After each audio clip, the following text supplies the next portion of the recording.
Hi guys, प्यारे दोस्त, छात्र छात्रागण। हम क्लास 11 के फिजिक्स के प्रत्येक चैप्टर का एनालिसिस करने जा रहे हैं, जिसमें सूत्र, मात्रक, परिभाषाएं, निगमन, एग्जाम्पल, न्यूमेरिकल आदि को ध्यान में रख के आपकी विशेष तैयारी के लिए दे रहे हैं। और इस कंटेंट में हमारे चैनल को लाइक, सब्सक्राइब तथा कमेंट कीजिए। हमारे डिस्क्रिप्शन में लिंक है, यदि आपको पीडीएफ चाहिए तो वहाँ कांटेक्ट करके हमसे पीडीएफ मंगवा सकते हैं, प्राप्त कर सकते हैं। तो आइए हम कंप्यूटर के स्क्रीन पर आपको प्रत्येक चैप्टरों का एनालिसिस दिखाते हैं और उनका कंटेंट जो है अच्छे से एनसीईआरटी बुक के अनुसार देते हैं, जो क्योंकि हर क्वेश्चन हर एग्ज़ाम में एनसीईआरटी के माध्यम से ही क्वेश्चन आते हैं। तो चलें कंप्यूटर के स्क्रीन पर फटाफट दिखाते हैं कंटेंट। आइए हम प्रत्यास्था फर्स्ट चैप्टर देखते हैं क्लास 11 के। प्रत्यास्था के अंदर, प्रत्यास्था सीमा के अंदर जब किसी वस्तु पर बाह्य बल लगाया जाता है तो वस्तु के रूप तथा आकार और साइज में परिवर्तन हो जाता है। ऐसे अर्थात वस्तु की विकृति हो जाती है। इस बल को हटा लेने पर वस्तु पुनः अपनी प्रारंभिक अवस्था में प्राप्त कर लेती है, अपनी प्रारंभिक अवस्था में आ जाती है। वस्तु का यह गुण प्रत्यास्था कहलाता है। उदाहरण के तौर पर यदि स्टील के चम्मच को बाह्य बल लगाकर हल्का सा मोड़ा जाए, तब बाह्य बल हटाने पर चम्मच पुनः प्रारंभिक अवस्था में आ जाता है। ये प्रत्यास्था का उदाहरण साबित होता है। तो आइए अगले स्टेप पर देखते हैं। अब प्रत्यास्था संबंधित कुछ परिभाषाएं हैं जिन्हें हम जानते हैं। पहला है विरूपक बल। किसी वस्तु पर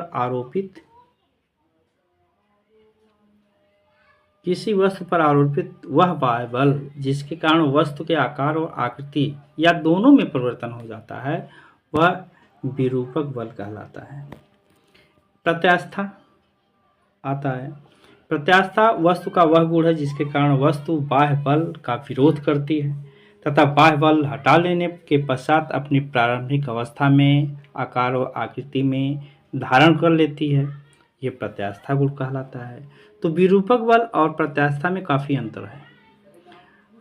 पूर्णतः प्रत्यास्था वस्तु वह वस्तु जो बाह्य बल हटाने के पश्चात पूर्णतः अपनी प्रारंभिक अवस्था में आ जाती है, पूर्णतः प्रत्यास्था वस्तु कहलाती है। प्रकृति में ऐसा कोई पदार्थ नहीं है जो पूर्णतः प्रवस्था हो। एक निश्चित सीमा तक के बल के लिए क्वांटम, फास्फोरस, ब्रास, तांबे की एक मिश्र धातु जैसे 4%, 10%, टिन 0.5 तथा 1% फास्फोरस, हाथी के दांत, ये ऐसे पदार्थ हैं जो प्रत्यास्था में दिखाई देते हैं। अगला स्टेप चलते हैं, देखते हैं। अगला है प्लास्टिक। प्लास्टिक वे वस्तुएं जो बाह्य बल हटा लेने के पश्चात भी विकृति अवस्था में रहती हैं। प्लास्टिक तथा संगठन वस्तु कहलाती हैं, जैसे मोम का टुकड़ा है, गीली मिट्टी है, प्लास्टीन है।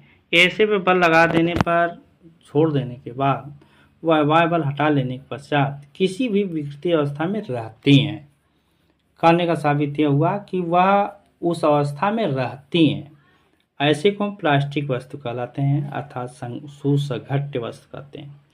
प्रत्यास्था की सीमा विरूपक बल की वह अधिकतम सीमा जिसके आगे बल बढ़ाने पर वस्तु अपनी प्रारंभिक अवस्था में नहीं लौटती है, ऐसी को प्रत्यास्था सीमा कहते हैं। प्रत्यास्था बल जब किसी वस्तु पर बाह्य बल विरूपक आरोपित किया जाता है तो वस्तु विकृत हो जाती है, परंतु उसी समय प्रत्यास्था गुण के कारण वस्तु में बाह्य बल के बराबर परंतु विपरीत दिशा में आंतरिक बल उत्पन्न हो जाता है। ऐसे को हम प्रत्यानयन बल कहते हैं, जो वस्तु को प्रारंभिक अवस्था में लाने का प्रयास करता है।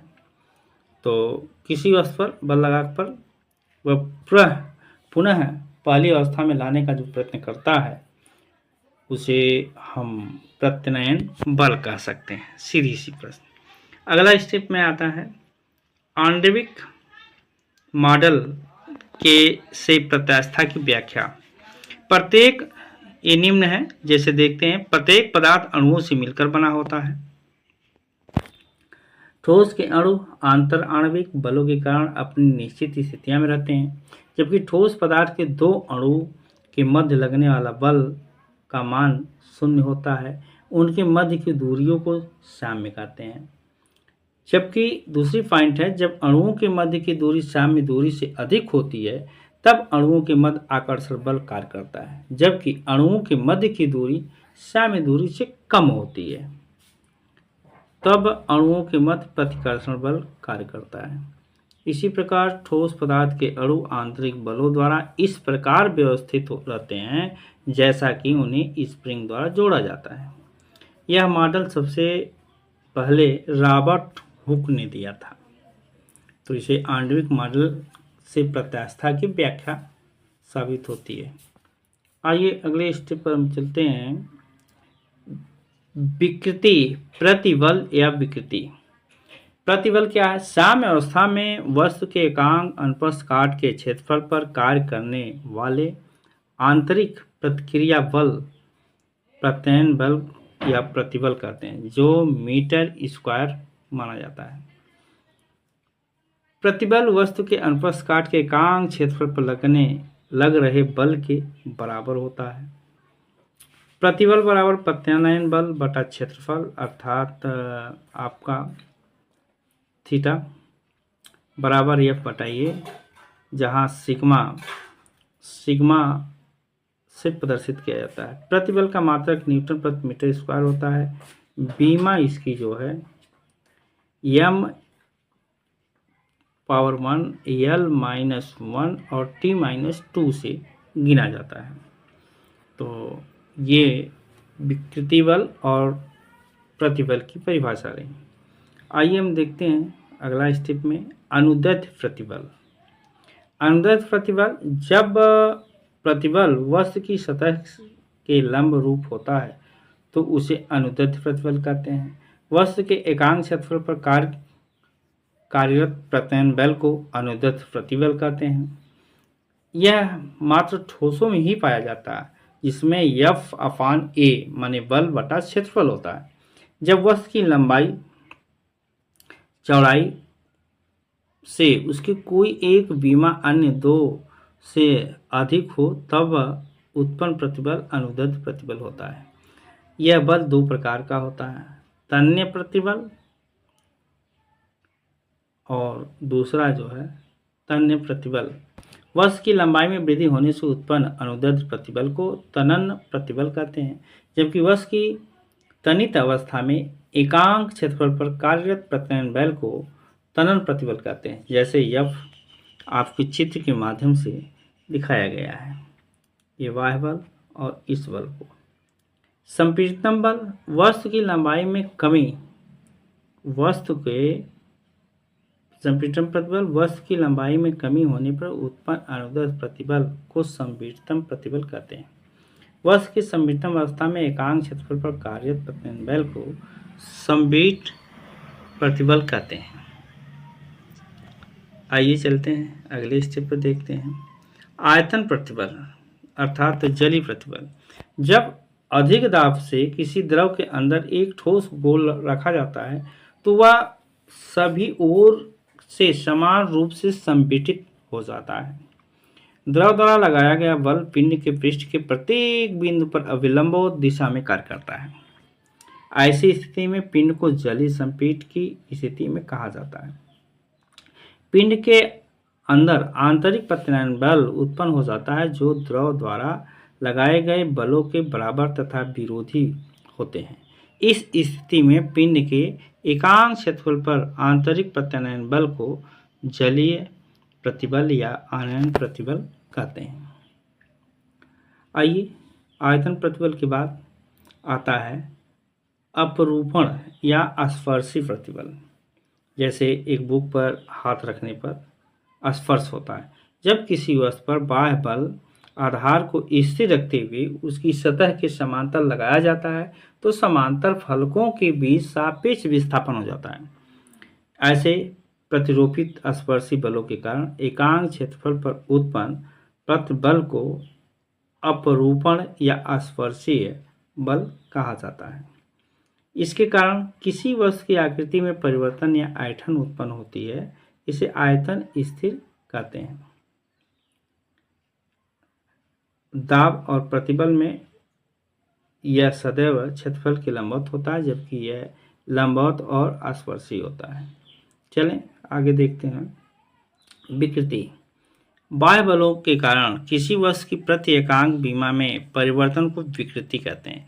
विकृति बराबर होता है वस्तु की एक बीमा में परिवर्तन, वस्तु की प्रारंभिक बीमा।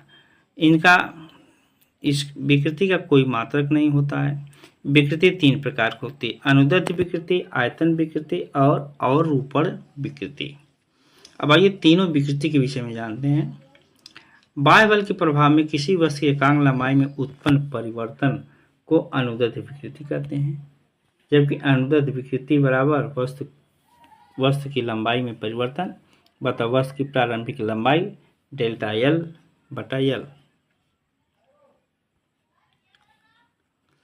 उदाहरण के लिए तार को किसी लंबाई के अनुदिश खींचने पर उसकी लंबाई में जो बढ़ती है परंतु उसका व्यास घटता है, लगाए गए बल की दिशा के लंबवत माना जाता है।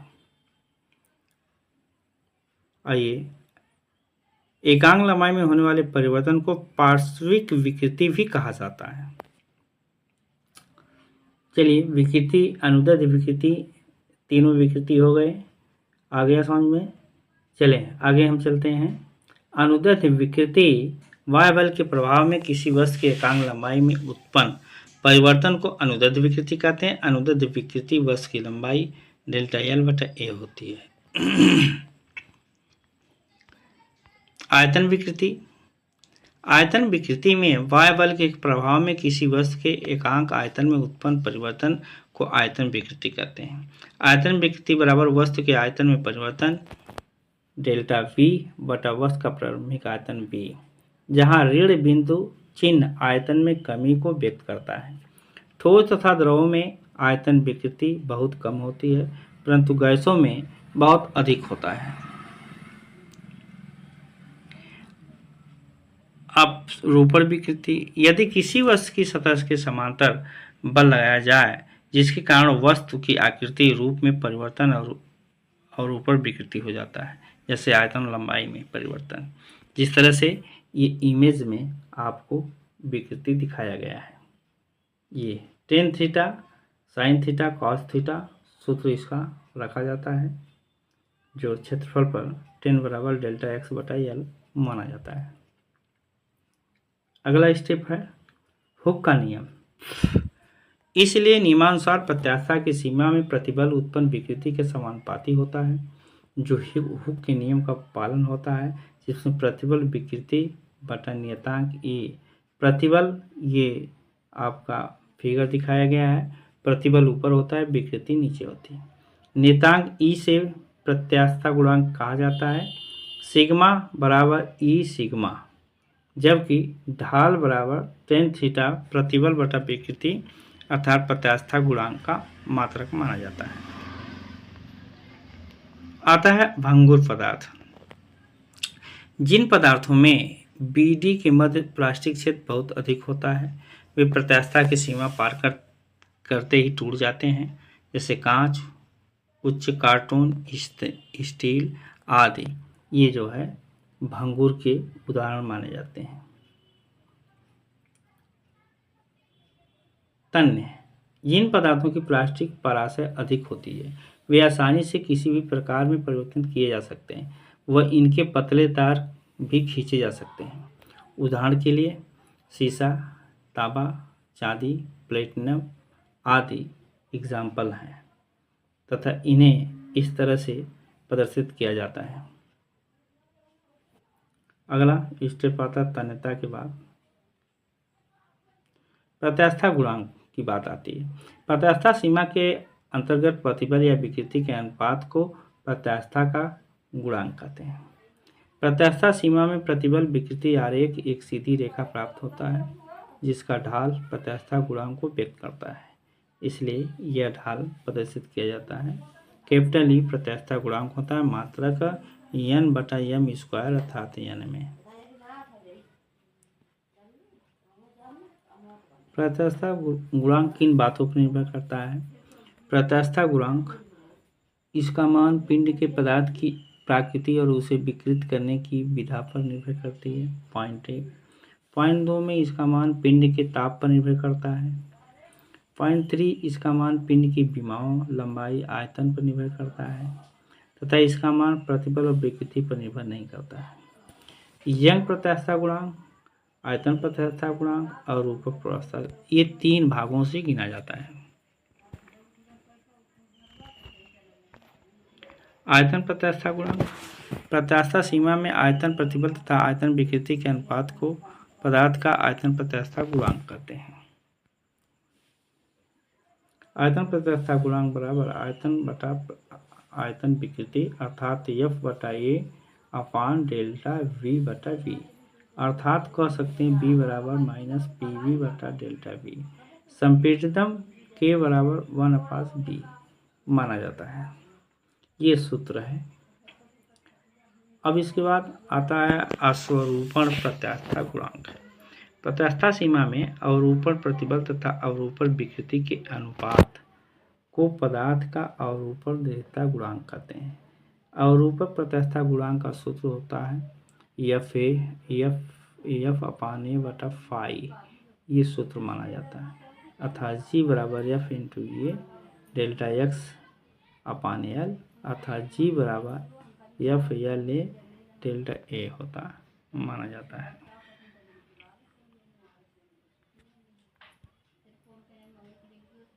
प्रत्यास्थता ऊर्जा माना L लंबाई की तार पर बल लगाने से उसकी लंबाई में वृद्धि हुई तो किसी क्षण उसकी लंबाई में परिवर्तन तब होता है जब यह बराबर YAX/L होता है।